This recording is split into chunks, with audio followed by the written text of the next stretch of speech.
What up, Outliers?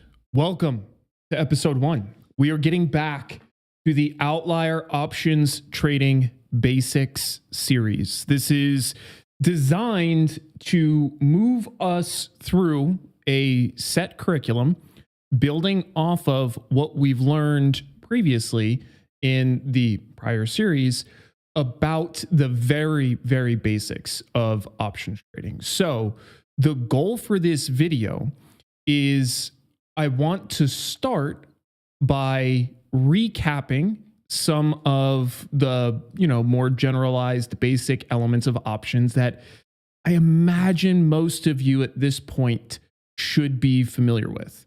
And then I want to work on a quiz together so that we can verify where we are. Now, the overarching plan for today is we're going to review a little bit about Options 101 stuff. And again, I'm assuming for the majority of those in here, this won't be net new material. So let me start with a poll. And I just want to know options trading experience. And it'll be less than 1 year, 1 to 3 years. We'll do 1 to 4 years, and then we'll just do 5+ so that it's easy. So I would love for you to fill in that poll when you get a chance. And in the meantime, I'm going to move us over to the main screen, and I'm going to grab this so that we can get started here.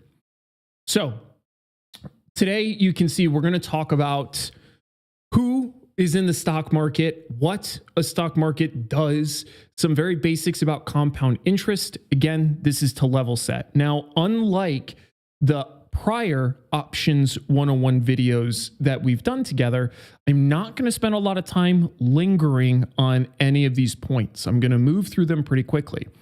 That being said, if there's something we cover that you don't understand, that you're unsure what it is, that you kind of get it, but you're not sure, throw it in the chat. Ask. That's the whole reason why I do these on a live stream, is so that for those that are able to attend, you have the opportunity to get immediate feedback on things. That's super valuable from a learning perspective. So that's the overall intent. You're not disrupting me. I will look at the chat when there's a natural break. I'm not going to integrate the questions during the whole thing. You can throw them in whenever, and then I can slide them into whatever makes the most sense for the time that we are at. So I am really excited to kick this off, and I would like us actually to start with some real basic stuff. And while we're going through this, I want you to think about where you started with options trading and where you are now. Because for some of you, you've already made progress. You've already started to develop your skill set. You've already began the process. And there's a lot of other people that are going to have to go through that. So the reason why I bring that up is because it'll help you help other people more effectively, because a lot of folks here are in the Discord, where there will probably be some follow-ups to all this. Sweet. Okay. So all that being said, let's first jump into, I want to start with the same story we typically talk about, which is a really brief overview of who I am, what this means to me as far as trading, and why you should care about compound interest. And again, this will be a rehash for a lot, so we will move quickly. The Cliff Notes version is, I did not grow up destitute, but I did grow up literally poor by definition. It didn't feel like, I was worried if I was going to eat food. It was nothing that bad, but there were a ton of times where we had no idea how we were going to make ends meet. That's actually one of the reasons why I got into automotives and learned how to work on cars, is because we couldn't afford to take moms to the shop, that kind of stuff. So this dude right here, he is the one that sent me down a different path. He introduced me to the idea of investing while I was in high school. And last year wraps my 18th full year of trading, which is kind of crazy. And I'm reminded at how fortunate I am to have met him, somebody that literally shared with me nothing revolutionary in terms of, good advice, but he took the time to share advice with me. And that advice is literally what set me down a completely different trajectory, which is sometimes all it takes. Again, I bring this point up not to talk about the impact to me. I honestly don't care about that. I bring it up to try and help you understand the potential impact you can make on somebody else's life, which is not insignificant. So that's the basis for this whole thing. Now, my approach to markets is kind of straightforward. I'm doing a lot of things in broad equities markets, but then I'm also into other asset classes. I bring that up because one of the things you'll hear me talk about much later in this series is developing a broader approach to wealth. Now, you can't get into things like commercial real estate or residential real estate unless you have some assets built up. And if you're starting without assets, the stock market is a really slick place to begin. The reason is because you don't need a lot of money to start. Stuff like residential and commercial real estate tends to require some sort of money. Now, there are ways to, structure deals so that it's no money up front for you, but those are harder to find, harder to build, and harder to manage. And a lot of times over the course of those kinds of deals, you still kind of sort of need to find money of some sort if you're going to try to rehab a property or stuff like that. And then angel investing is a little bit of a mix of trying to help other people with good ideas make it, but it's also a completely different asset class. This is kind of like the private equity world when we start looking at angel investing. So that's what I do. And through trading, it's allowed me to do a lot of cool shit. That's the Cliff Notes. So we can click over this, and I want to start next with a very quick recap on why investing should be a part of literally everybody's vocabulary. This doesn't need to be everybody's going to be a trader. There's a lot of people out there that they're going to be better suited, literally, to investing. And there's nothing wrong with that. Investing can do a lot for you. But here's the problem as far as I see it. The average income, which is actually kind of high to be honest now, but the average income is about 94K. And this is very skew prone, I should say. And you can see that the median income is 20K less than that. So the average gets dragged up by people who make a lot of money. The median income is 74. The average age for retirement is 61. And then the average, this is all US statistics, by the way. And the average US lifespan is 77.3 years. So while I don't throw out the argument of, so you work 61 years to only have 16, I don't think of it that way, because you can still live a life while you're working a job. But there's a reality about what we do as human beings. And when you work for somebody, you are exchanging your most valuable resources for a less valuable but very important resource. You are exchanging your time, your health, your well-being, your effort.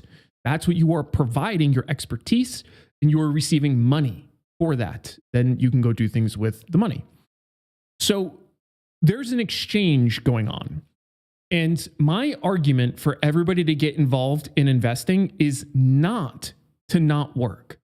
What you'll find is as you develop wealth, the concept of not working is actually really not interesting.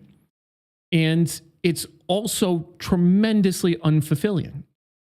What most people desire when they say, I can't wait to not work anymore, what they really mean is they can't wait to have a choice. They can't wait to have a choice about when they work, what they work on. Maybe there's elements of a place that you work that you just kind of put up with because you still want to keep your job there because it's stable. But in the ideal world, you wouldn't do those things. That's the rub. That's the problem with working. It's not the work itself. It's when you need money, you are forced to sacrifice more of your autonomy and freedom in order to get the money. However, if you are financially free, you can sustain yourself, you can sustain your family, your lifestyle, you then develop choice. One of the best possible examples I can think of, and this again is not to get political, it's just a great recent example. During COVID, there were a lot of people in a lot of different jobs that were either forced to get the vaccine or they were going to be out of a job. Whether you want to get the vaccine or not, totally up to you. I honestly don't care at all. The point I'm making is for a lot of people, the decision was essentially being made for them. You either have to get this or you don't work here anymore. And there's always repercussions for our choices. It's okay. I don't think there's anything wrong with the company saying you have to get this. It's up to the company. The point I'm making is that when you work anywhere, when you work for anywhere else, you don't control things. It's not up to you. You're going to have a boss of some sort who's going to have their preferences, opinions, their ways of doing things, and rightfully so. They're the boss. You're not. The downside to that is then you have to make a real hard choice. And if you have a family, maybe you're the sole breadwinner and you're essentially met between two things in the middle of COVID. Either I have to get this vaccine in order to stay at the job, or I need to leave the job voluntarily or get fired and then try to find another job in a current job market, which is really, really challenging. Again, there's still a choice there. The point I'm making is that there's a lot of pressure and that's purely alleviated. Imagine if that person was financially free. Then that person could objectively choose whether or not they want to get it completely on their own. Their choice. Yes, I want to get it. I think it's the right thing. I'm a first responder. I think it's important. No, I don't want to get it for X, Y, and Z reasons. Entirely up to the person. You literally unlock your own freedom when you have money. It's not just having money for the sake of having excess to be able to buy a bunch of materialistic things, because again, materialistic things are fun. I'm completely honest about that. But they literally will not make you happy. What I try to remind people is if you were happy before you had money, when you have money, it's just an amplifier. Shit's way more fun. You get to do way more cool things. You get to help way more people. You get to be really, really generous when you go get your hair cut or when you have a good dinner. Like whatever it is, you get to be generous. That's super fun. But the way that you get to that is by having not only base level needs, but abundance. And that's why I preach to everybody that you should seek abundance, because abundance alleviates all of these things. The way that you get to abundance for the vast majority of people out there is through investing. I used to work at Deloitte. It's a management consulting firm. We used to spend a lot of time analyzing and working on compensation packages for companies, for clients. The way that companies very smartly build compensation packages, they do not want things to be too good so that you don't have to work. Right? So if I pay you $1 million a year, you could work for 3 years and then essentially not work again if you're good with your money after that and live frugally, right? You have an exit pretty fast. So if I pay you a bunch of money, if I pay you too much money, they can afford it. But if I pay you too much money, then I don't really retain you. What they're looking to do is capitalize on a curve. They want to pay you just enough to keep you so that the friction of changing jobs is just enough that you're like, do I want to go through the process of updating my resume? Do I want to start doing the networking thing? Do I want to go through interviews? This is okay. This is good enough. I don't hate it that bad. It's okay. That's what they want, because that is the perfect point for them to price you, where you're slightly disenfranchised, don't fully love it, but not willing to make the jump. That's what they try to price you at. So I bring that to your attention because from a compensation standpoint, companies are not incentivized to pay you a lot. They're incentivized to pay you just enough. Add on to that, the reality, again, in the US of W-2 income. W-2 income is the sloppiest kind of income you can come across. It's good to have. You should have income. When I say sloppiest, it is that's the first tax bucket everybody gets to go into. And you're going to pay. You're going to pay on your W-2 income no matter what you do, no matter what your tax bracket is, you're going to pay. That's the downside of W-2. Now, the pro to W-2 is it's stable. Somebody else is taking the risk. You just work for them. They're taking all the risk. They set up all the infrastructure. So I want to be clear, I'm not sitting here complaining about the structure. I'm just talking about the reality objectively as it sits and why you need to invest. Because if you don't, you will spend the next 60 years starting off not really having to worry about money, obviously, until you're an adult at 18. But then from that point forward, you're on the hook. You got to figure it out. So it's a long time to have to work for other people, to compromise what your values are, what your morals are, to spend time working on things that you're half passionate about. And the entire purpose of all of this is to unlock your ability to do the stuff you like. Unlock your ability to have true freedom of expression of yourself. You don't have to worry about, you can dress how you want, you can get the piercings that you want, you can get the tattoos that you want, you can get the tattoos you don't want and just not get them. You can do whatever you want. That's the point. That is all unlocked through this. For the vast majority of people, there are other routes to do this. You can start your own business. What's the downside of starting your own business? It's a ton of work. Again, not saying it's bad, just talking about it objectively. It's a ton of work. And you still are going to have clients of some sort. You're going to have counterparties, B2B. You're going to have customers you sell to, B2C. And you're going to have to tap dance. You're still going to have to play the game if you're a business. You can make way more. You can make tons of money in business if you start a great startup. Those are also statistical phenomenons, right? If you think of every successful startup, there are dozens and dozens and dozens of failures that just didn't make it. Doesn't mean that they're not smart. A bunch of them are super smart. They just didn't time it just right. And they got edged out for one reason or another. Investing is accessible unilaterally to everybody. There's no mispricing. There's no somebody having a better relationship, rubbing shoulders with somebody else that gets a better deal than you. You have access to the same stuff I do. So investing should be deployed, in my opinion, by everybody. Now, whether you choose to become an active derivatives trader, tons of routes you can go. The baseline is you have to invest, and I hope that that point is abundantly clear. Next thing. This is a general overview of what I consider to be the 3 levers to building wealth. The first lever is saving. Your ability to save directly feeds into your ability to do everything else. You can't invest no money. So you need to save first.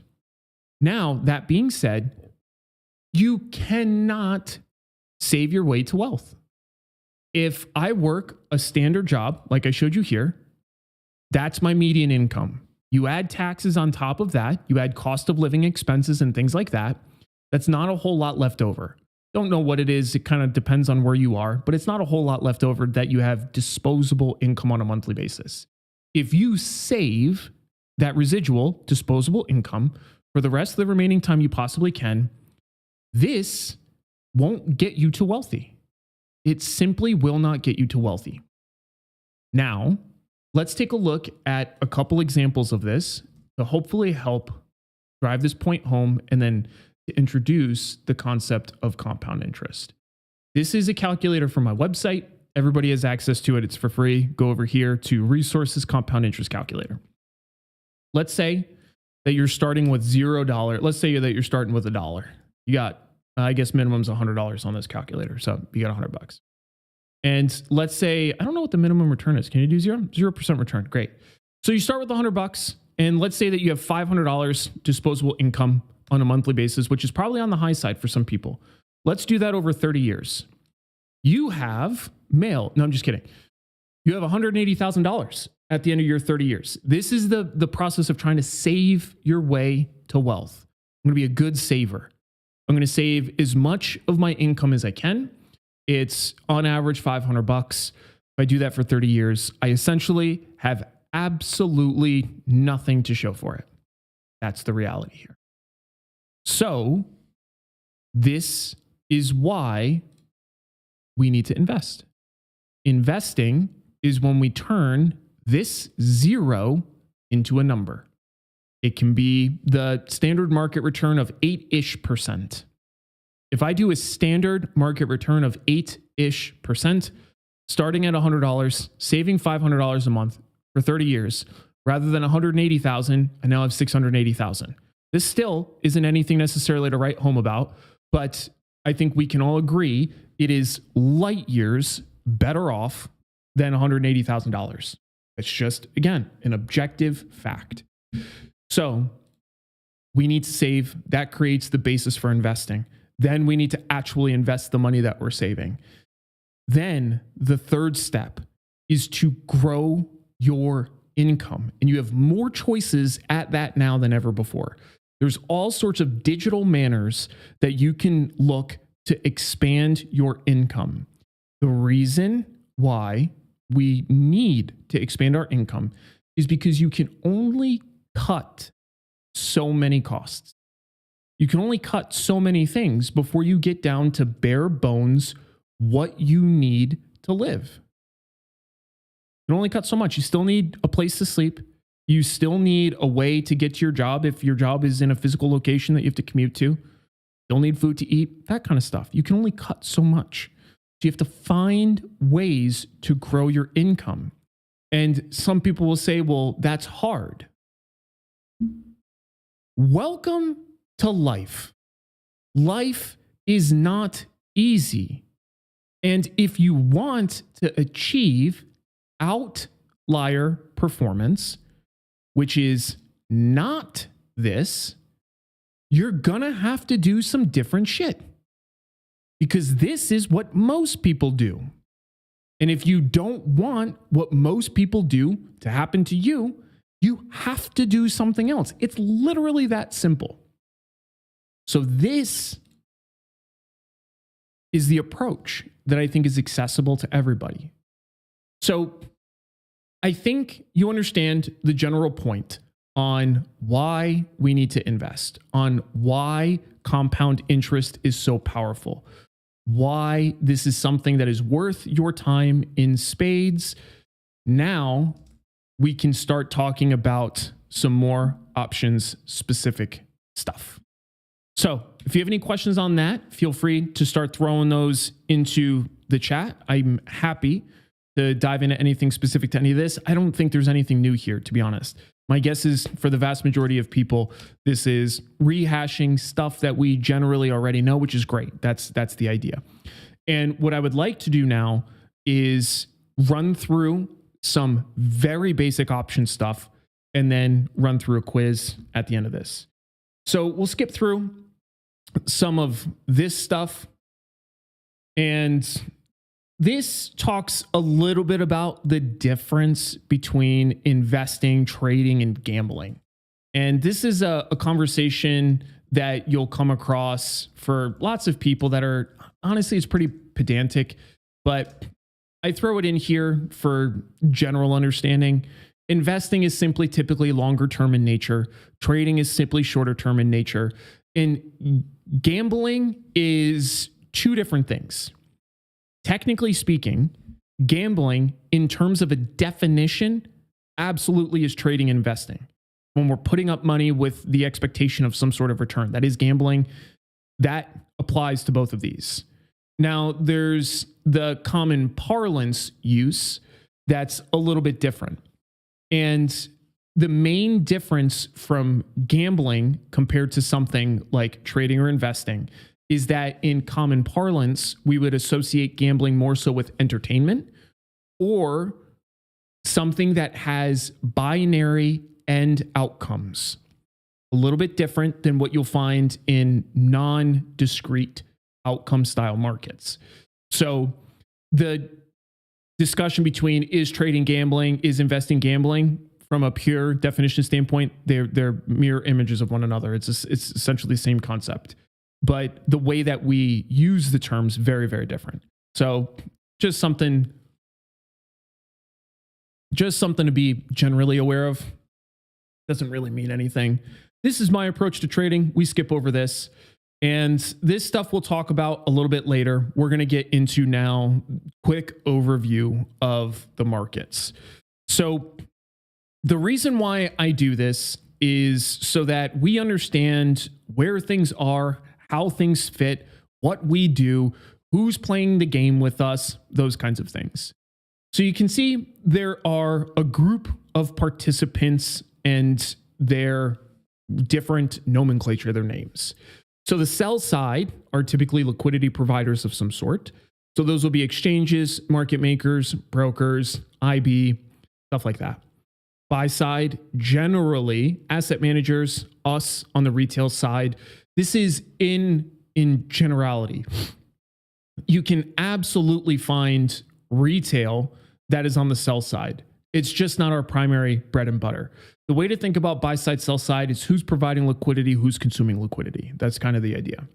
And then there's buy and sell side, folks that play both sides. For securities, these are the things, these are the products as I often refer to them as, but technically products isn't the correct term because products is something that's built and packaged and used for something. So SPY is a product. Somebody built that, packaged it. It's an ETF for consumption of some sort. But all of these different things that we typically trade, the correct term is securities. So securities are things like equities, derivatives, debt, and there's all different kinds of hybrids with a lot of these. So for example, derivatives is not limited to options and futures. Debt is not limited to bonds and notes. These are to give you just a general overview of what these things are, what they tend to look like. And then there's exchanges. So there's actually the Chicago that should be on here. It doesn't really matter, but this just gives a list of some common exchanges that operate. And then there's the OCC. From an options trading perspective, we care about the OCC because they clear everybody's trades. So this is the world as we tend to see it as retail traders. Retail traders are a very small portion of this whole ecosystem. We're tiny. Now, altogether, we're not an insignificant portion by any means. We definitely have a share of the market, but most of the money that's moving, most of the trades that are being done are going to be done by these larger entities. So that's that. Let's talk quick about why we trade options. The basis for this for everybody is options, in my opinion, provide these benefits that are different than if you're trading things like equities. Options grant you leverage. Now, I want to be clear, take a step back. Equities can have elements of these. Options universally have all of them, a little bit different. So you can use them for leverage. You can use them to increase your risk, reduce your risk via hedging.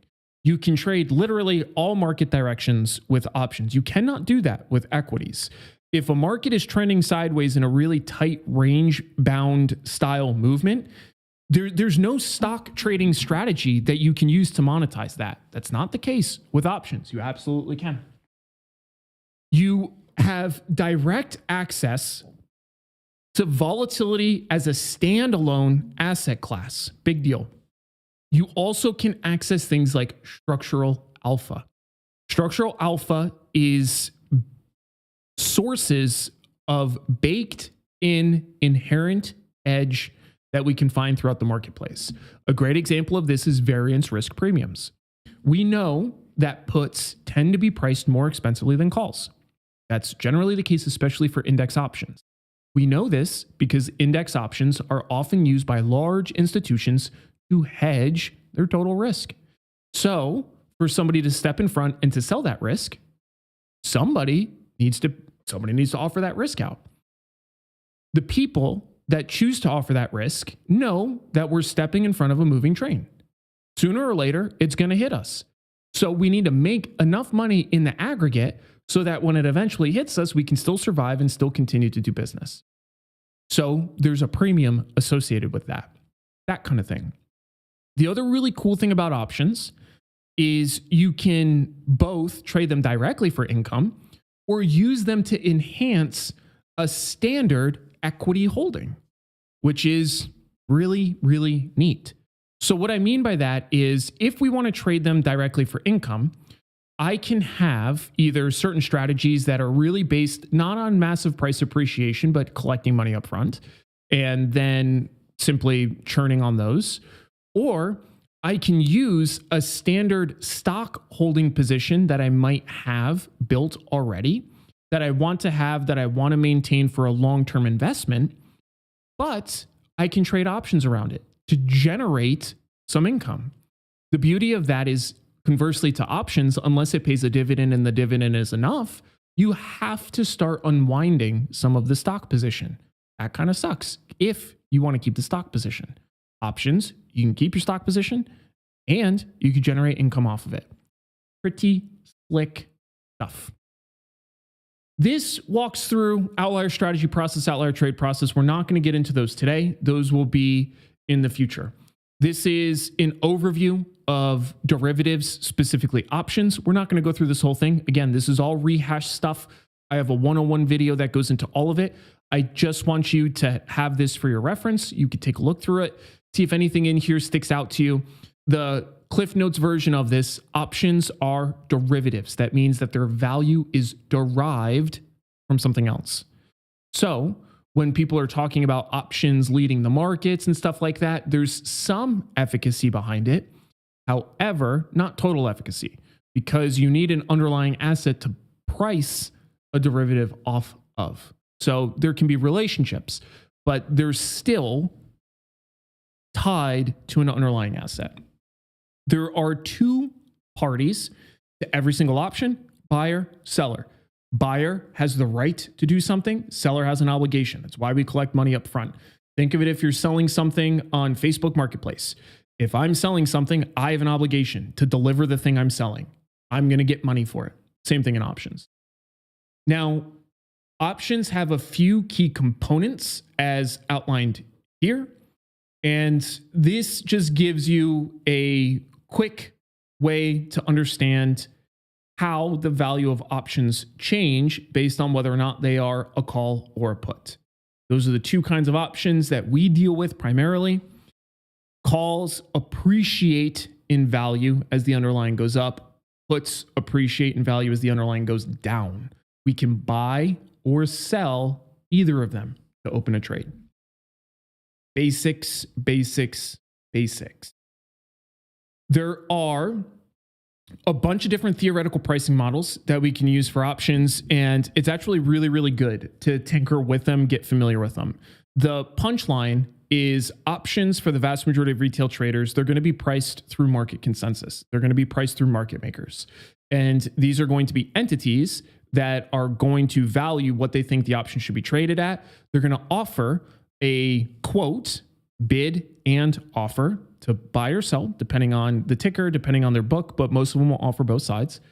And if their pricing is off terribly, smart institutions, high frequency trading firms and stuff like that will come in and poach those prices and play them against each other.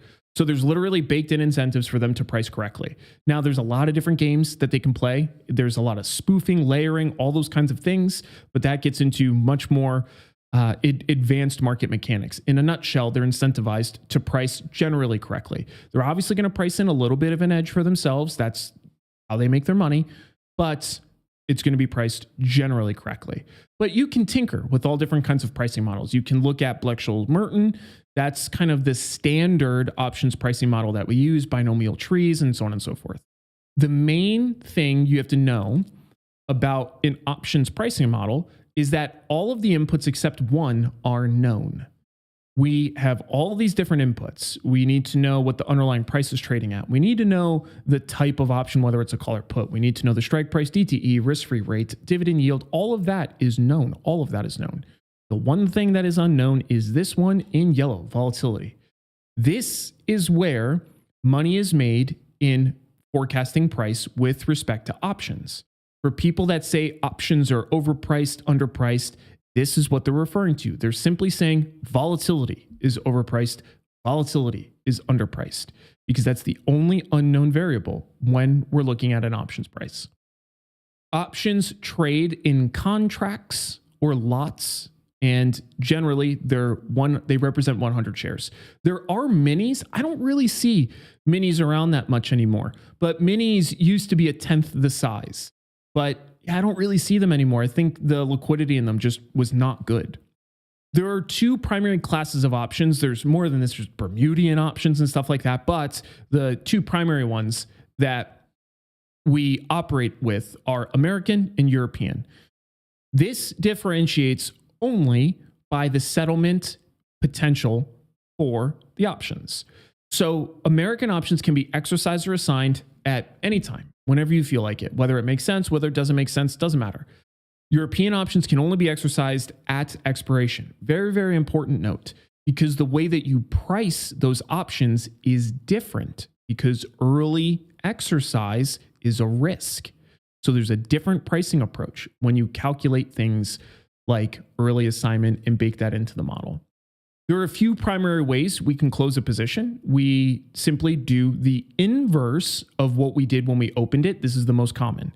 So this is, if I bought to open an option, I would sell to close. If I sell to open an option, I would buy to close. Kind of it. Now, you can also settle by exercising if you are the option buyer. In general, it does not make sense to exercise.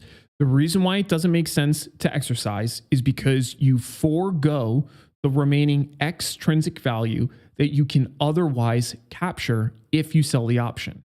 That's the primary reason why early exercise is inherently disincentivized. So, and then the last methodology is if an option expires worthless. If you take it all the way into expiration and it's out of the money, it will expire worthless. Moneyness will be coming up, I think, next. Yep, there it is. So this looks at an options chain, and you can run through this just for your own reference. Left-hand side, calls, right-hand side, puts. You can see what is out of the money, at the money, in the money. Moneyness simply refers to the relationship of the strike price, which is one of those components of an options contract, relative to the underlying price. And you'll notice that in the money and out of the money are essentially adjacent to one another for calls and puts. Calls and puts in a lot of ways are inverses to one another. So you can see that for calls, an option is in the money when the option strike is less than the current value. And then you can obviously run the derivative permutations for out of the money for both calls and puts from there. An option has two primary components to its value. It has intrinsic and extrinsic value.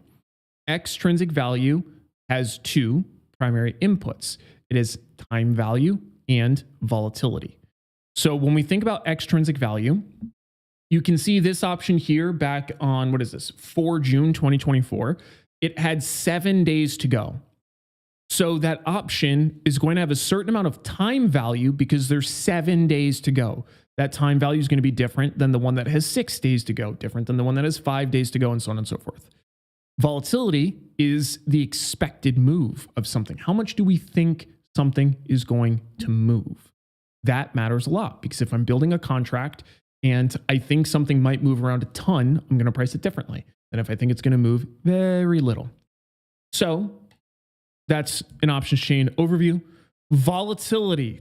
We already went over some of this, but for the sake of options traders, there's kind of two primary types of volatility that you're concerned with. You're concerned with implied volatility, which is a forward-looking forecast. And then there's realized or historic volatility, which again, we use those interchangeably, but there are differences between them. So, and I have videos that go over all of that stuff. But implied volatility is the annualized expected one standard deviation move. And then you can look at volatility for different time frames, which will give you the expected move for a relevant time frame. So an example of this is we have TQQs up. Great. So if we go in here to TQQs, we can see that there's volatility for all these different time frames. The volatility for all these different time frames is relevant to the time frame.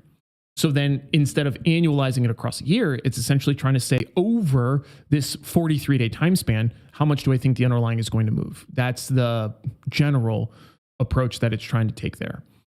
Then we have realized volatility, which is backwards looking. Historic volatility and realized volatility are calculated slightly differently. not a topic for this. In general, you will see them referred to about the same, but there is a difference. I have a video again that goes through all about vol. You should just know that there's a slight difference between them. Then we have two different ways to evaluate volatility against itself. We often use IV rank or IV percentile. Again, there's differences in how those are calculated. In general, implied volatility percentile is my preferred methodology because it's more representative of what the underlying is doing and it's less skew prone. Again, I have a video about that as well. You can check out at your leisure, but let's see if we can find an example really quick, just out of curiosity. There's a bunch of stuff that has had, here we go. Great example. So we can see that the current implied volatility in TQQs is 62%. The implied volatility percentile is 65%. The implied volatility rank is only 26.6%. So you might look at the IVR and say, oh, wow, vol's really low. But then if you look at the IVP, you're saying, damn, vol's pretty damn high. It's a difference in calculation. The thing to note is that implied volatility rank is very prone to skew. It's going to use a high for the last year. So wherever volatility jacks up at some point, that's now involved in that calculation until that data input rolls off after enough days pass and that data point falls off the end. That's why implied volatility rank is very, very likely to show a skewed number, especially if there's been large moves in the recent past. You'll find a lot of instances where they're about the same, close to one another, and that's just if there's no skew. So just another fun fact for you to be aware of. We care a lot about volatility in trading options. We already literally went over this, so look at us go, crushing it, looking at implied volatility percentile versus implied volatility rank. And then we have the Greeks where we stop because the Greeks is for another video. So I now am going to take a pause and see if you have any questions about that market and options overview before we pivot and take a quiz together. Now, don't worry, because towards the end of the session, I'm going to have time for Q&A where we can run through everything.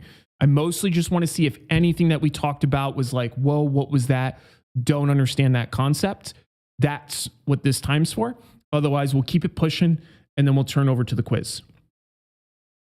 Reese says, in your fall video, you mentioned TOS labels IVR correctly. Is that still the case? Yeah, almost positive. I'll double check real quick, but almost positive. So if the data is displayed that implied volatility percentile as TOS is about to show, I think in today's option statistics, if it says 26.6, then it's actually still showing us rank. So let's take a look. Yep. So this is showing IV percentile is 27, which is 26.6 rounded. So it is still incorrect. They've known that forever. They literally have just, for some reason, have opted to not change it. It doesn't really matter to me because I honestly don't use it. I use my own calculation for stuff. But yeah, for other people, it could be really misleading. Unfortunately, they don't really care. Okay, time for a quiz. So what I'm going to do for the quiz is I'm going to create a poll for each one. And I need to end the last poll first.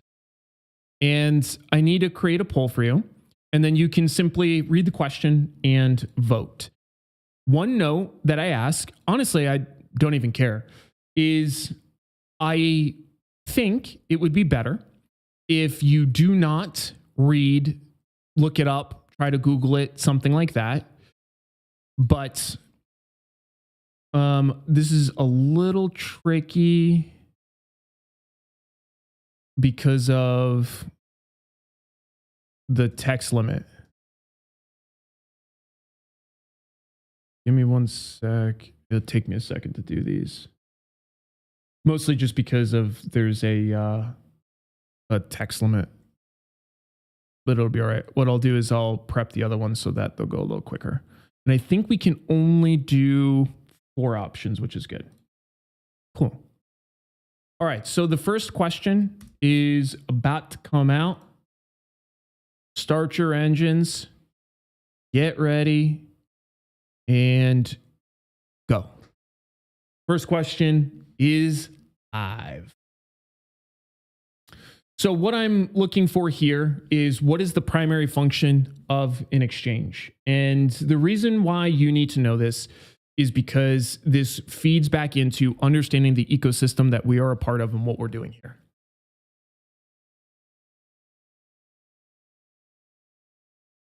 You will obviously see some shorthand. That is because I run out of space. All right, we got 11 votes so far. I'm gonna leave it open for just a couple more seconds. You're gonna have to be fast on these. And close. All right, so our answers were 87% execute trades between buyers and sellers, 12% set stock prices. Can somebody explain to me why set stock prices is incorrect? Why is that one wrong?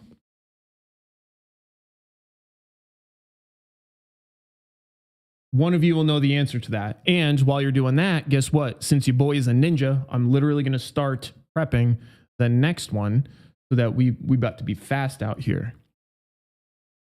Reese says buyers and sellers determine price. That's correct. So markets are consensus driven.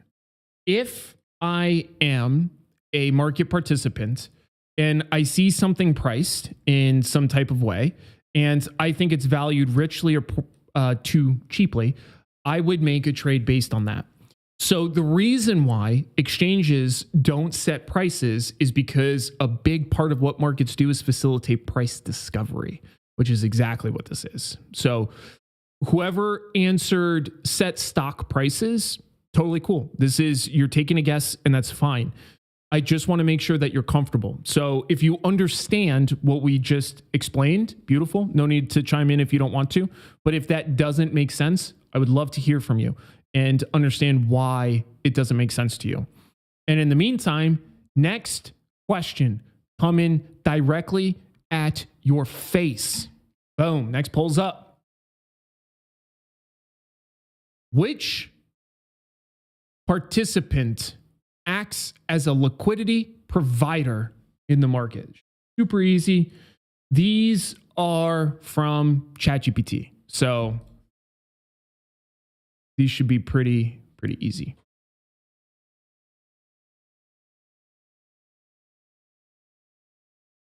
We have 11 votes. Give it another couple seconds. 13 votes. Getting an itchy finger. We about to end it. 14 votes.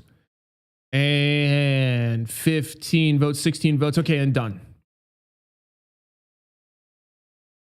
Which participant acts as a liquidity provider in markets?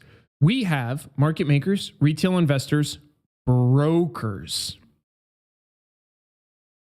Which one here would you wager is the most correct answer? Notice how I emphasized a specific word there, most correct answer. Because if we go back to that prior slide that we looked at together, we'll notice an interesting trend. We look at sell side, which we already discussed is liquidity provision. We can see exchanges are on this. We can see brokers are on this. We can see market makers are on this, and we can see IBs are on this. Technically, you could argue either of these as well. But the primary provider of liquidity is a market maker. That's their primary job. Now, brokers can provide liquidity. They absolutely can. They can internalize. There's different things that they can do to actually provide liquidity to the market. But as we go through some of these questions, again, they're from ChatGPT. But second, you just pick the one that is most correct. And definitely that the most correct answer out of that one would be market makers, because that genuinely is the entire function of a market maker. It's what they're meant to do. So that is that one. All right, next question being loaded in now. This one is another super easy softball question. Don't worry, because at the end, I have a couple Erik questions to spice these up a little bit. The ones from ChatGPT are standardized questions just to make you feel better than you probably should before your soul gets crushed on an actual question. So just give us a minute here. Okay, the next question is, which of the following is a derivative? Whoever picks stock, for the love of God, change your answer. Whoever picked ETF, for the love of God, change your answer. Just be correct. Don't pick those. Do not pick those. We have 88% say call option. We have 6% that say stocks, 6% that ETF. We'll call those as misclicks. Every once in a while, that's probably somebody that's driving. We'll give you the benefit of the doubt there. You were going somewhere and you misclicked. Happens to the best of us. We all know with certainty that the only thing out of that list that was an actual derivative was the call option. The rest of those very clearly were not derivatives. So again, just giving you the benefit of the doubt. All right. So next, let's get this next question loaded. This next one's a little difficult because there's, these are slightly longer, so I might have to edit some of them. Oh no, we're doing okay. All right. 2 more to drop in, and then the next question's coming at your face.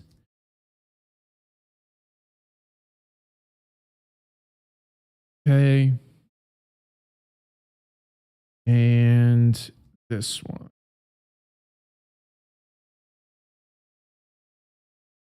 Next question's up. It reads, what is a disadvantage for retail traders compared to institutional traders?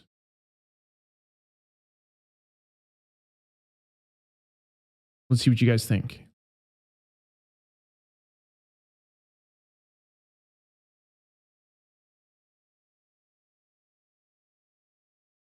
And in the meantime, this How's New York Seltzer water is really good.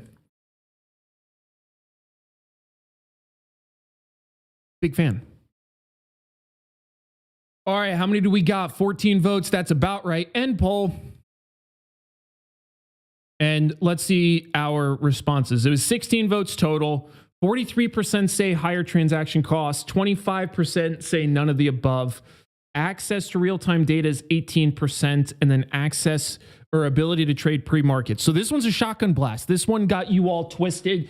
You all are currently messed up like a football bat. So let's work through the wrong ones and we will figure out the correct. So what is a disadvantage for retail traders? None. Absolutely not none. There's a ton of disadvantages for retail traders on this list. So the way that we can reason through none of the above being wrong is that retail traders have lots of disadvantages and some of them are on that list. So it's just wrong. The next one, access to real-time data.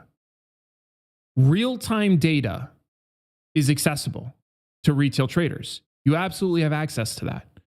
You have the choice to have access to the same data sources that are publicly available.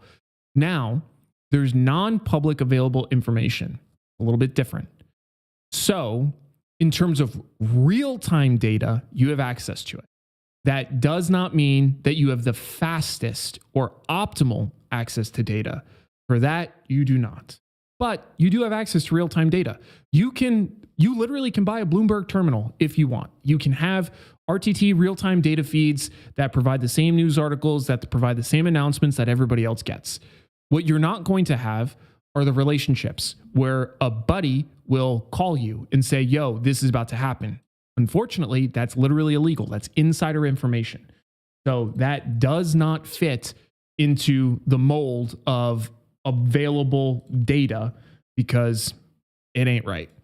Okay, so this next one is ChatGPT hooked me up with way too many words, so I'm just gonna try to simplify the response. I'm just gonna ask this next one to you guys because it's too difficult to try and give you the answer. But let's run through the rest of these though. Ability to trade pre-market. You also have the ability to trade pre-market as a retail trader. You absolutely do. It depends on your broker. You can absolutely use a broker that has access to pre-market data. So moving through process of elimination, As per usual, the bulk of people did get this one right. 43% were correct. It's higher transaction costs. You will always have higher transaction costs. Transaction costs are not the frontline costs that you see. This is one of the things I try to remind traders of all the time. Transaction cost is not the top line commission that you experience. It's the total friction to transact. You're always going to be at the tail end of that on the retail side. I think there is a saying that I've heard going around about this. What was that saying? Oh yeah, it's get fucked. That's it. That's what's always going to be the case when it comes to transaction costs. So sorry about that. Okay, next question. I'm just throwing it in the chat because the responses for the ABCD that ChatGPT gave me were just not happening. So this one says, Lauren, great question. Lauren says, what do you mean friction? Friction is an industry term that encompasses the total cost of us to make a trade. So, for example, when we look at something like placing a trade, you will have an upfront commission. Then you might have regulatory fees if you're trading things like futures. Then you have the bid-ask spread. Then you have the fact that your order is probably going to be bundled with other orders to get the best rebates for payment for order flow. So you're not getting the best fill. You're getting wrapped in a bunch of these different costs before your trade actually gets executed. So that's the idea. Okay, so the next question here is, how does compound interest differ from simple interest? Reese says interest on interest, completely correct. Dylan says growth is geometric instead of linear. Yeah, I think that fits, because the other thing to note though on simple interest is that it might not even be fully linear, depending on if you're looking at just the interest component versus, the total value component. But yeah, I totally understand what you're saying. And then Matthias says interest makes more money. You guys all got that one right. I'm glad I did not slave away trying to plug that into the poll function, which is a little bit annoying. Okay, perfect. You guys know the answer to this one because we went over most of these. That's also the thing that will piss me off the most, is if we get a bunch of these wrong, it'll make me mad because we went over specifically all of these. And this one, some of them have the letter still involved. It doesn't matter. Just don't pay attention to the letter. I got lazy. So the next one says, which entity clears and guarantees trades in options? If anybody gets this wrong, you're fired. So we have 4 votes at OCC so far. We have 11% at Market Maker, which is straight up pissing me off. Broker and exchange are rightfully sitting at 0, which is good. Do not vote for broker or exchange. Those are examples of wrong answers. And then hint for whoever the 6% is, notice that 88% they picked something else. And also notice that there's a word called which entity clears, and one of these entities has the fucking name in their name. We'll just take a wild guess here. Now somebody's just trying to piss me off by picking broker. So we know that. So I will not fall for your rage bait, but somebody unfortunately did pick Market Maker a little too fast. And whoever picked that, you're dead to me, because it's just completely wrong. And we talked about that explicitly. So if that's my boy Paulo from the very beginning, Paulo, if that's you, you're dead to me. Just know if your MR2 isn't running again, I'm not fixing it. Done. Kill that one. All right. Oh, this is another softball ass question. I'm honestly getting a little grumpy here with these softball ass questions coming from ChatGPT. And so let me tell you a story while we're in the fun part of this. In the ChatGPT prompt, I literally told it. This is literally what I told it. I'm going to read it to you. First, provide, this is all other stuff. Third, create a 10-question quiz for the start of the session that recaps the material from the prior session. So this is obviously from the session that we covered today. Next sentence. Ensure the quiz is multiple choice and I don't want to use extremely basic questions. Make them moderate difficulty. So this is what ChatGPT considers moderate difficulty. You want to talk about some straight bullshit moderate difficulty? This is like play school difficulty. This is like if you're not a complete beginner and you get one of these wrong, just like close the computer and don't come back to this. That's where we're at. If you're brand new to this, and when I say brand new to this, if you're like sub-year, you're fine. You can get all these wrong and I don't care. I will still absolutely love to help you. You can figure this stuff out because it's confusing in the beginning. But if you're over a year getting these wrong, bruh. Okay, next one. Which is not a key component of an option contract. Also, for the not, can anybody tell me what that reference is? Because that would make me happy. If anybody knows what I'm referring to when I say it like that. Borat, my boy Nate. Thank you. This suit is not black. This suit is black not. All right, we have 18%. I'm literally going to pretend that 100% listed the broker name. So nice job for 100% of you. Since everybody clearly knows the answer to that one, easy day. Oh, this one actually, I'm not even going to lie. This one like genuinely is a good question. I want to know your guys' take on this one. As you could tell, I didn't vet these. If I vet these before I did this, I would have thrown all of these out and scolded ChatGPT, which I'm still gonna scold ChatGPT if I'm being honest. Okay, so the next one, again, don't pay attention if there's a letter there or not. I have to take the letters out of some of them because the text string that I can put in for a poll is very, very limited. Okay, our next question, which is, oh, that's a lie. What is an advantage of retail traders? Smaller position sizes. Hold on, let me click this open.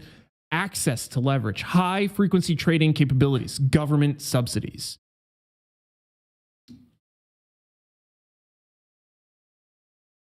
Which is an advantage? An advantage. Who the fuck is putting high frequency trading capabilities? How does that make any sense to you whatsoever? How does high frequency, are you a high frequency trading firm? Are you the firm that's literally named after this thing? Let's go back to this. Retail, right here. That's you, right there. There's literally an entire business sector for high frequency trading firms.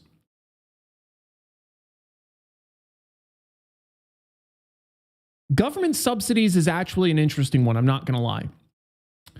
Okay, so we can end this before I end myself looking at some of these answers, and we'll go through them. Yeah, there's only two in here that I would give credit for. And again, if we're trying to answer this in the standard test taking approach of which one is most correct, then again, Gryffindor I award Gryffindor no points.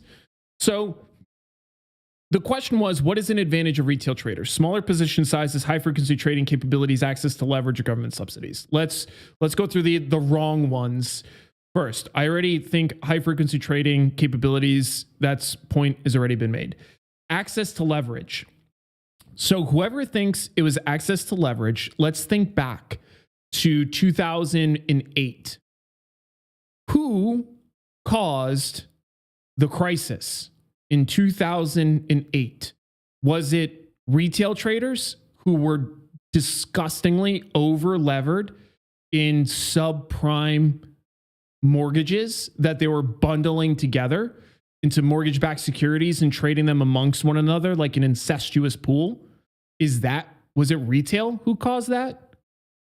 Because what I can promise you is the entity that did cause that absolutely had access to tons of leverage, more leverage than you could fucking wrap your arms around. So it's not that one. Government subsidies is the only other one that I would even consider. But again, I would not consider it if we're trying to answer this in the context of which one is most correct. The only reason why I could reasonably think about government subsidies here is that if you elect to be a day trader in mark to market, if you make that election, then the government is kind of subsidizing, but it's not a government subsidy. Like, it's a big stretch to make that argument. Like, you're not really getting any sort of reward. You're just being able to actually write off what you're doing, and you're able to use your full losses in a single year. Like, that's it. It's not really a subsidy. So again, it's a big stretch. I could see a tiny sliver of that answer, but hands down, the correct answer there is smaller position sizes. The reason why smaller position sizes are so important is because if you want to place max trade size in something like TQQs, you can. If you want to place max trade size in an option on TQQs, you can. You'll move the market a little bit, but you can. This is why dark pools exist. They sound way more nefarious than they are, but they genuinely are kind of needed. Because for those that it's time. We've gotten through, how long have we been going? An hour and 7 minutes, which, fun fact, I really had zero game plan for this session. So I hope it's been good. I created a loose agenda, but I spent exactly zero time thinking about what I was actually going to talk about. So, and you can tell I didn't think about it because I obviously would have wrote in way more time for drawing.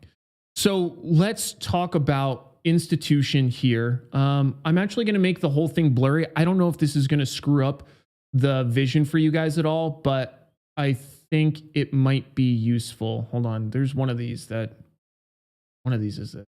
Maybe this one? I can't see shit. Let me know. Hold on. Let me undo that. Can you guys see when I do that? Because if you can, then I can just draw on it without seeing anything, but I can't see shit when I click that. When it's like super blurry for everything. Can you guys still see the stream and that stuff when I do that? Makes you feel drunk?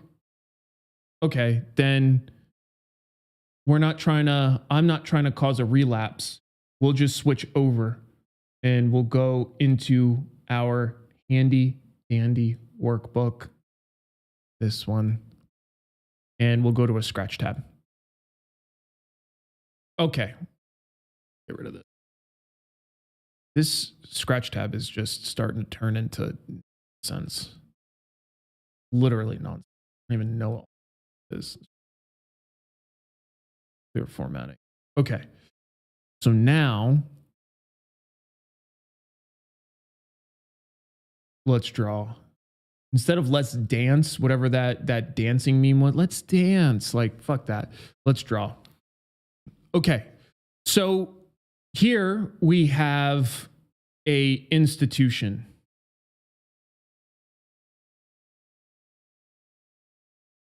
And the institution on this side has one constituent that works for them. It's this person right here. And in this world, they do have a giant iced out chain. And let's say that it has ticker symbols, like some of the favorite ticker symbols, like SoFi, maybe Serve. What's another ticker symbol for this? Probably GameStop. So we're all blinged out. This is the institution. And for those that don't know, this is, well, you guys already know who this is. I don't even have to write the name. You all already know. I'm not going to bother. And they're blinged out. They have an iced out necklace. And there's no top hat or anything like that in this one. And the institution has a lot of money. And so they, over the time of making little tiny baby trades that eventually stack up, they've created a mountain of money. Some of it apparently has some issues where it's like misshapen. I don't know why I keep doing that. It makes me a little nervous about the way that my brain is working right now. This way makes more sense to me. They have a stack of money that goes up to the ceiling, big stack of money. And what they do is they say, yo, big dog,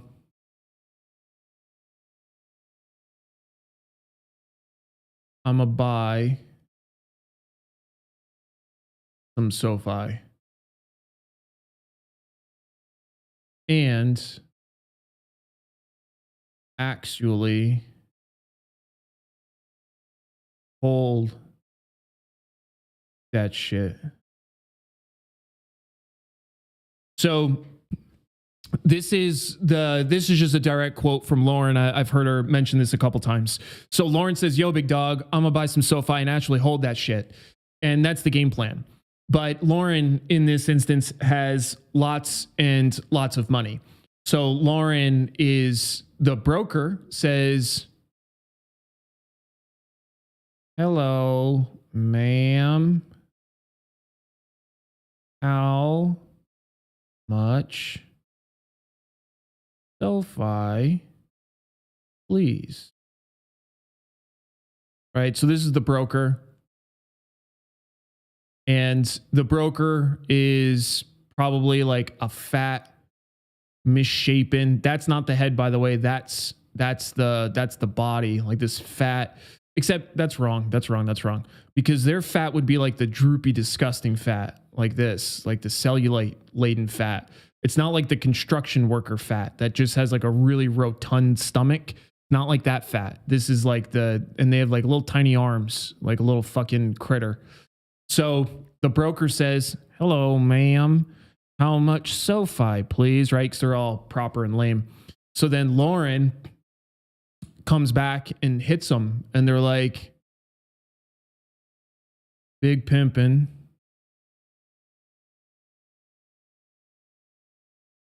Hit your girl with 100 milli. So now, Lauren comes back and says, yo, big pimpin', hit your girl with 100 milli. This entire thing, in case you didn't remember, is about dark pools. It's obviously also about my fantastic artwork, but it's about dark pools. And here's what happens. And to get, hopefully, educational for a second, joking aside, if Lauren tried to take this $100 million order and she tried to go to the open market, this $100 million order would represent a significant amount of the actual deal flow of a day of SoFi. Let's take a look at an example, because I actually don't know the answer, and I'll figure it out with you really quick. So let's go to SoFi, and the last volume is 28.7 at 14.55, which is the stock price, 28.71. So let's take a quick look at this. 28,712,123. So this is the total volume that it ran. And then let's just call it like 14, I think it was 17 or something, but we'll just call it like 14, 15 because I'm simple brain. And let's do the math here. This times this, it tells us the total dollar volume that it moved on the day. So this is $406 million. In our example that we just came up with together here, a single entity, a single baller out here named Lauren is trying to move 100 milli. It's a fourth of the total volume that this experienced over the course of a day. So here's what happens. If she tries to go to the open market with this at 1/4 of the total size, what ends up happening, I just completely messed up spelling total. What ends up happening is as she starts entering her order, right? So she sends $100,000, then she does another $100,000, then she does another $100,000, and then she does $500,000, and so on and so forth. As this is happening, people like me see it. People like high frequency traders see it. People like prop firms can see it. And what we start doing is we front run the move. We're like, oh shit, there's a big order coming through. Let me jump in and start bidding this up, because I don't know when the party's going to stop, but there's a party going on right now. So now, as she's trying to fill this order, there's other entities, greedy people, or just people that are trying to play the market movement that are also starting to get into this order flow. So it bids up the price massively for her, on top of her bidding up the price for herself. Big deal. Michael says markets are crashing. What are you talking about? Markets are down less than half a point. Don't come in here with that nonsense. We're not trying to have a deranged Kathy that sees something down half a point. Anyways, Kathy's aside, this is a problem. This is a problem if you're trying to provide an actual fill at a reasonable price for something. So this is the advent of dark pools, which sounds so much more nefarious than they are. Now, I want to be clear. I'm not advocating for or against dark pools. I'm really not. But I can objectively analyze their utility. This is one of the things that retail traders honestly suck at, is objective analysis of stuff. If something is perceived as being not beneficial to me, Eric, the trader, I don't like it. I talk shit about it. But there is a really important need for us to be able to look at something and objectively try to analyze it. So in this context, I can get into this trade and front run the rest of the order flow. If I'm seeing it being hit at the offer and bid up over and over again, I can get involved and move with the order flow that I'm expecting to continue to some degree. The purpose of dark pools is Lauren instead can come meet with a few people. And this meeting typically happens over the phone and stuff like that. That person has a silly looking face. And Lauren simply says, I want to move 100 milli. And this person says, okay, well, I'm trying to move 50 mil. This person says, I'm trying to move 25 mil. And then Lauren's like, okay, well, I'm a little bit short. Do you guys know anybody? Or maybe I can cut my trade down. Lauren's like, no, I got to fill this whole thing. Then they'll call a friend. Maybe they'll hit up a broker, whatever it is, and they'll find somebody else that's like, okay, well, I could do 25 mil. And what they do is they'll agree on a price. This person will say, I'll do it at 14.49. This person says, I'll do it at, because it's less, I'll do it at 14.55. And this person says, I'll do it at 14.48, whatever it is. And this order then can be filled. Now, one of the things that people do not understand, I see it as a really common misunderstanding in the GameStop community specifically, because I spent a lot of time analyzing GameStop and working alongside the apes, is orders that are filled in a dark pool still hit the consolidated tape. They're still there. There's literally a slight delay typically. It's not even that long of a delay. It's several seconds, not long. So it still aids price discovery. It still aids consensus-driven pricing. It's not a significant detractor to any of that stuff. Again, from an objective standpoint, it does absolutely slow price discovery. There's no debate about it. But the price discovery is going to be slowed anyways by people trying to front run the order anyways. So it's just a way for larger institutions to be able to transact and actually get full fills on orders without moving the markets on themselves. So that is that in a nutshell. I don't remember how many questions we've done so far. Let me take a look at what's left. And because I want to make sure that we have at least, because we have like 10 minutes left. There's 2 more questions. Let's run through these 2 questions really quick. And then we'll get into just general open Q&A for anything else that you want to hit. So the next question is, what's the main purpose of options?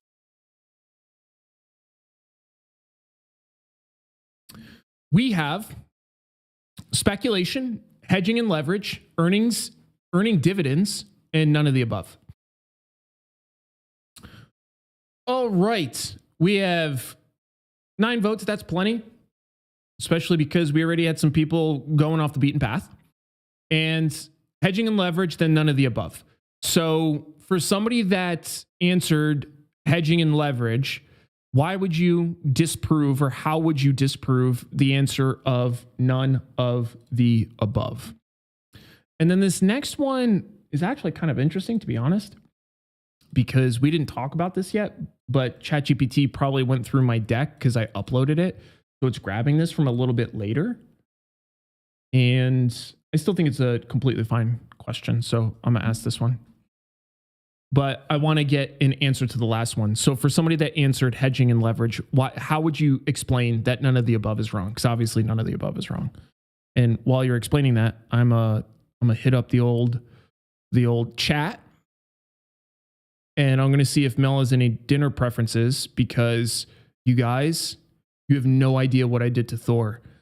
I brought him to the groomer today, and whenever I bring him to the groomer, my it's not even a guilty pleasure. It is a completely completely shameless pleasure with Thor. Is I like to have them give him the most ridiculous haircuts, and then poor Mel just has to kind of tolerate it, because I always maintain the argument, I'm the one that brings them, so I'm the one that gets to tell them what to do. So I gave him what I consider to be the piece de la resistance. Like, it's a masterpiece. He looks so ridiculous. So anyways, I'm going to see what Mel wants for dinner versus telling her what I'm going to get, because I feel a little bad, and I also don't want to end up dead in my sleep tonight. So yeah, he looks ridiculous. It's most excellent. Lauren says, now we need to see Thor. You will. I'll definitely bring him in before we wrap up for sure. Reese says they're leveraged because they're cheaper than 100 shares with the same exposure and can be used to offload risk put buying. Yeah, I think that's a reasonable, simplistic explanation. The reason why none of the above is wrong is because literally the primary purpose of options is to provide hedging. That's the general reason why they were invented. And then speculation came on after that. So leverage is an element of it, but options can be used to speculate. And the reason why we use it to speculate is because it provides things like leverage. And options allow you to control a larger sum of money with less money. Whether you buy or sell, doesn't matter. All right, last question. And then we'll get into the open Q&A. So for the open Q&A, start thinking about whatever you want to talk about. It doesn't even have to be related to what we covered tonight. It can be, it cannot be. But the last question we have is, how can a trader mitigate cognitive biases? This one, super, super easy. And it's very clear that I'm actually glad, because what I did for ChatGPT is I uploaded that big, ugly PowerPoint deck that I reference when we go through a lot of these. And I had it create a series of quiz questions off of it. So yeah, I really, really like that it asked that. And you guys are correct. It's essentially the way we mitigate cognitive biases first is by being aware of the cognitive bias. That really is a big step, because it's very difficult to fix problems that you don't know or you don't acknowledge exist. It makes it really, really difficult to solve for. And then after that, it is the way that we think about things.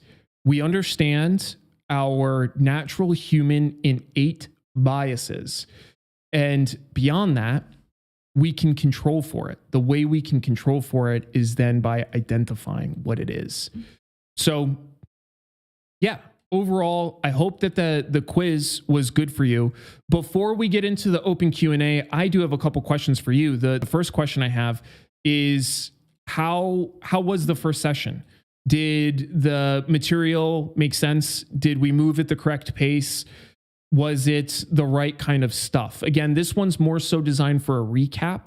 So that's mostly what I was trying to hit for it. But as per always, I really am interested in trying to do a good job for you guys. So I would love just your general feedback on what we talked about if it was good. Okay, cool. So generally seems to be okay. And then obviously if you didn't like it, then I hate you and I don't want to hear about it. So it's really a blank question. Obviously I'm joking. If there's stuff we can do better, I want to know, but I still will hate you and not let go of it pretty much forever. It's just okay. So now let's move into open Q&A. So I'm going to try to catch up through some of the chat and see what you guys were dropping in. If there's anything that you specifically want me to discuss, take a look at, now's a perfect time to do so. You can grab any of your comments from before that I didn't get to, and you can just bump them up to the front, and then I'll be able to take a peek through it. So let's see what pops out to my eyes. Let me see. Stelio says, dumb question, but how does IEX operate different than other exchanges? That's a great question.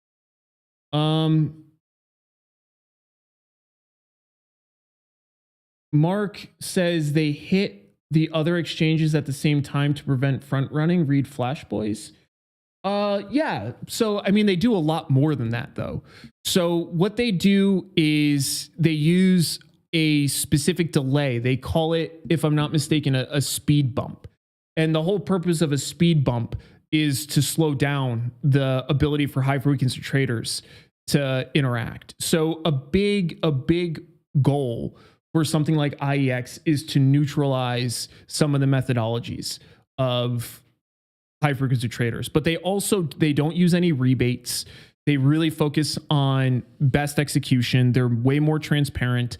So they're essentially an exchange that highly values transparency and then trying to execute as fairly as possible. So really great question.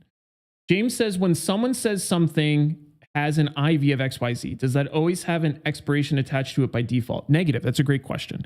So in general, when people are referring to the IV of a ticker, they're typically referring to the ticker for the underlying itself, which that is an annualized deviation. So what that means is, let me get rid of this drawing tool. It messes up some of the other commands that, whoa, don't want that. There we go. So if somebody says, for example, SoFi has an implied volatility of 78.63%, that's an annualized expected deviation, one standard deviation move. So that's for the underlying itself. Then when we're talking about individual expirations, that's when we're talking about expiration specific. My boy Paulo says, when are you free to meet up? Honestly, kind of whenever, to be honest. Yeah, whenever you're free, dude. You work way more strict hours than I do, TBH. So if you let me know, I'm totally down to meet up. I can finally sit down for a little bit now. I was actually just driving the Corvette today when I went to go pick Thor up, and the poor Corvette continues to ask me for windshield fluid, which is so funny because I literally removed the washer fluid tank so I could put more parts in the car. Space becomes a premium. So yeah, literally whenever. Cool. Let me see what else.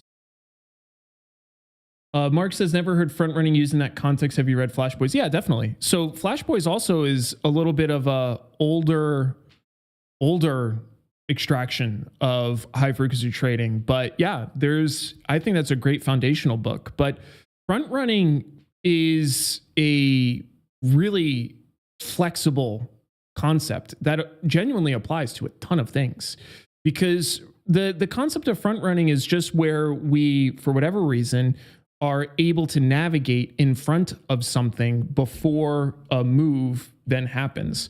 So a really great example of this, literally joking aside, but with all of the trading that's done by people like Nancy Pelosi, as we like to call out specifically, but also all of those styles of entities, all of the congressional traders and stuff like that, most of them have some sort of insider information, and they absolutely will act on that insider information. So that's an example of front running a move. It's definitely not limited to high frequency trading in any way. There's obviously use in high frequency trading, but in no way limited to it. And then Stephanie says, I want to use Python to monitor price movements and set alerts. I need a service of which I can make API calls against. I feel like there's more to that.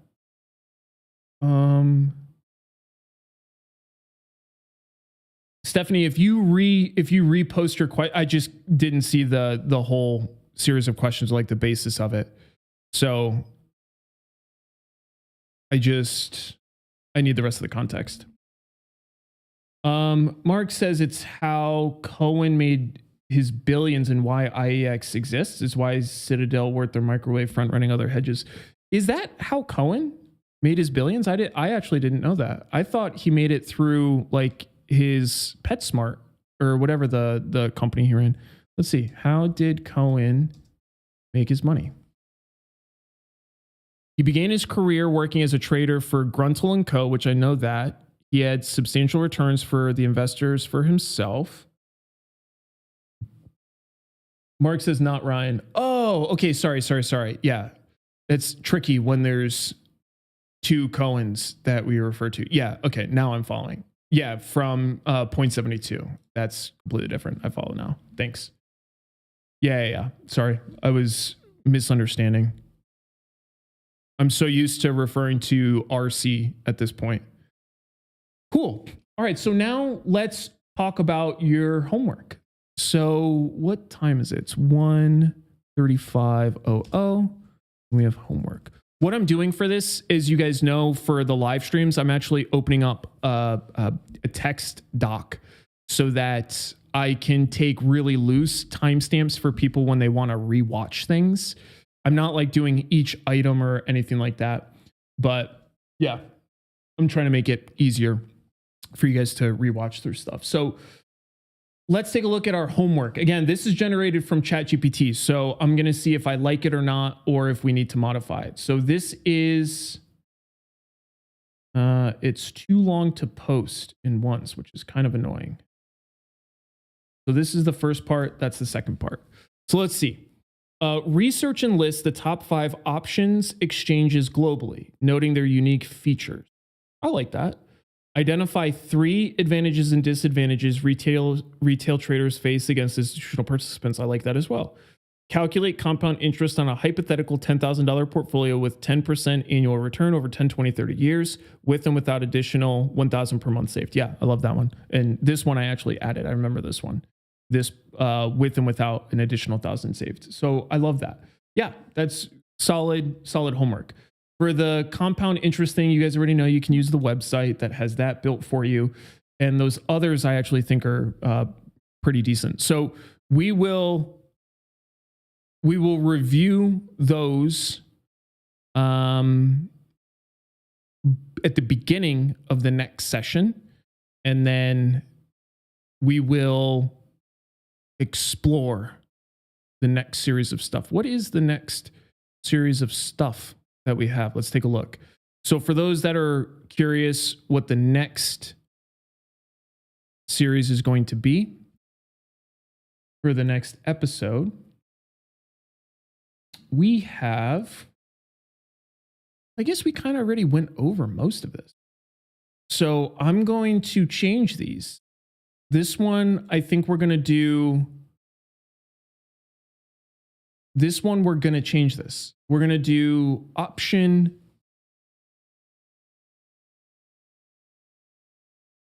pricing. I think that's a really, really important one. So we'll do that one next. And then, actually, that's a lie. So I got it now. Here's what it's going to be. So this is done. This one, I want to do option pricing. So this will be pricing, settlement decisions.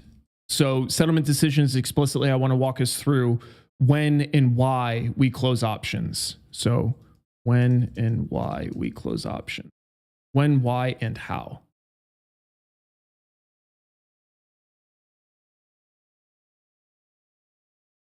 And this, I think, is really important because it will help us get a little bit more close to the decision people make when they're closing trades.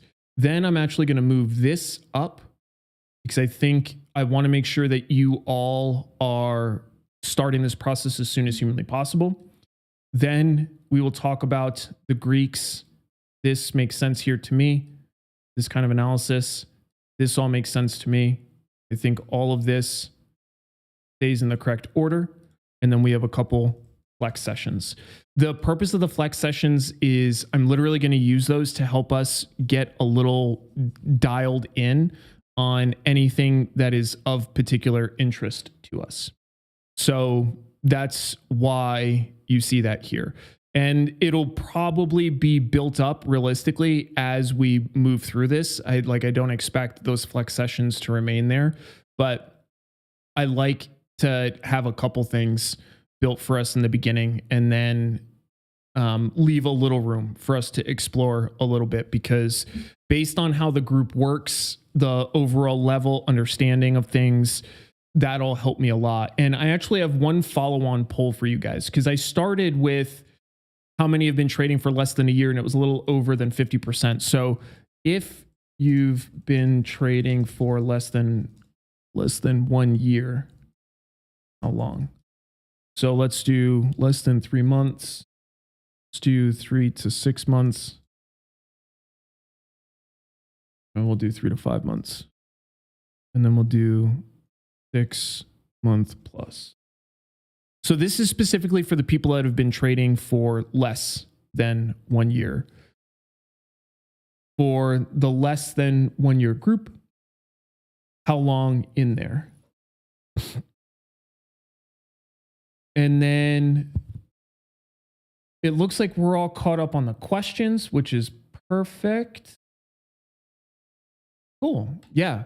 So I think we're in a good spot. I am probably going to run through a little bit of the portfolio now. This is not tied to this session at all. So for anybody that's specifically interested in the options 101 series, the beginner series, perfect time to click off. And then for those that are just looking for general market update stuff, that's what I'm going to do now, mostly for me. But we can do that together just because it's what I'm going to do anyway.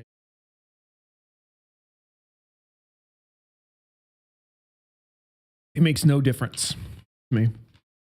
So let's take a quick peek. And then, oh yeah, sorry. One more quick admin note. For those that are trying to follow along with this, that are trying to figure out what the homework is and stuff like that, you can find all this on the website.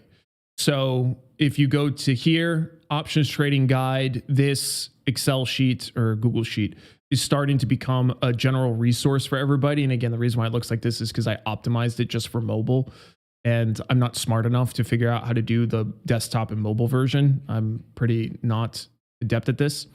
But down at the bottom, you can see there's the Outlier options trading basics syllabus, which is here. So you will be able to run through and grab all of the stuff that you would like. So that's what we got for the session today. Beautiful. And now I'm going to just run through the markets. So what is it? 142.06.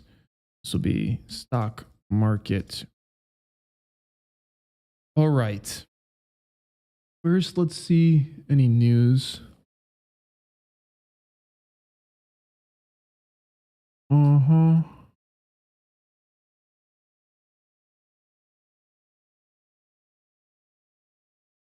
Nothing in here sticking out to me. The wildfires here have been absolutely crazy. Thankfully, down in San Diego, we haven't really had much of them yet. But we were originally planning on going up to Idlewild tomorrow. We had it all booked, but they even ran out of power because of like really high wind or something. So we're probably going to have to pivot and go somewhere else either tomorrow or the next day. But we just kind of like bouncing around. We're actually going to go. I forgot the place in Washington. What is the name of it? Washington, Leavenworth. This is where we're going. So we're definitely going to try to go to Whoa, what the? That's freaky, bro. We're going to go here because apparently it's like a really cool winter town. That's the word on the show. So yeah, we're going to go check out this place, and that'll be a little bit later this month. It looks kind of cool. So that's that. Let's get back to this. Reese says jobs tomorrow morning without looking. I can't remember CPI, PPI, or unemployment. Yeah, there's a couple things. So there's nothing in here that's really sticking out to me. Let's run through the actual calendar and see what that is. The 10th. We have OPEC, building permits, CPI. CPI will be a pretty big deal. Michigan sentiment, that'll be a big deal too.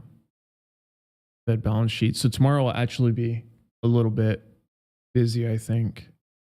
I'm already wow. RGTI down 45%. Wow. I didn't realize they got cracked that hard.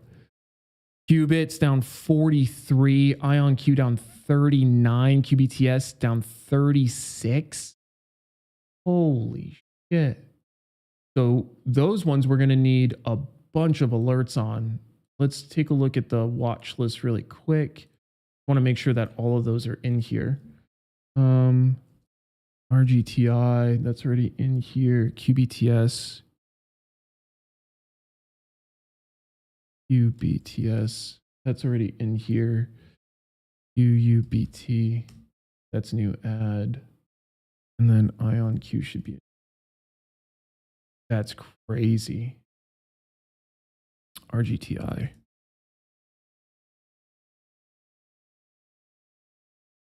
Lauren says, good time to buy. Actually a fair question, joking aside, but this is not at all where I would be a buyer at all. This, if you're an investor, I think this becomes a little bit more interesting, but yeah, I think this is a abysmally tough sell at the moment. These got crushed. UUBT. And I'll do a market cap recap tomorrow about these. I just need to set some alerts. The levels that look interesting.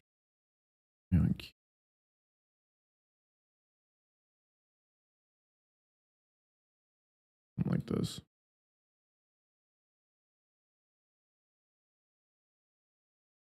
Yeah, that's crazy. These got smashed. That is such an aggressive move. 45%. I would not expect, I genuinely would not have expected to move quite that heavily. That's crazy. And Carvana is still looking really rough. I have a short that I closed most of it out here, but I still have a little bit of a lingering short to continue just trading the down move. Funny enough, that was actually partly due to the analysis that we did together about just the accuracy of Hindenburg research, which tends to be pretty accurate. So I threw on a position to just see, not a whole lot. Figured why not do it? So that's been fine so far. But the stop out now is just back at break even for the remaining part of the position I just did long puts for. Reddit. Let's see. Reddit still looks super strong. Reddit has looked really, really good. One of the more resilient names so far. Cool. Yeah, I got a ton of stuff. I got a ton of stuff to go over during the stream tomorrow. So, and I guess the last thing I'll wrap up with is there is a new stream schedule for everybody's awareness. So Monday, Wednesday, Friday is the pro streams. Tuesday, Thursday, standard YouTube market streams. Thursday is going to be Outlier Options Trading Basics. So Tuesday will be the primary, just general stream. And then Saturday, still GameStop. Sunday will be more ad hoc. I'm actually expecting to take that day back and start using it for more content production for the week. So that's the game plan. But as always, we'll see how it goes for everybody's general awareness. But that about wraps me up. I'm going to hop off, actually work on another video now, and I will see you all on the next one. Be an outlier. I'll see y'all later.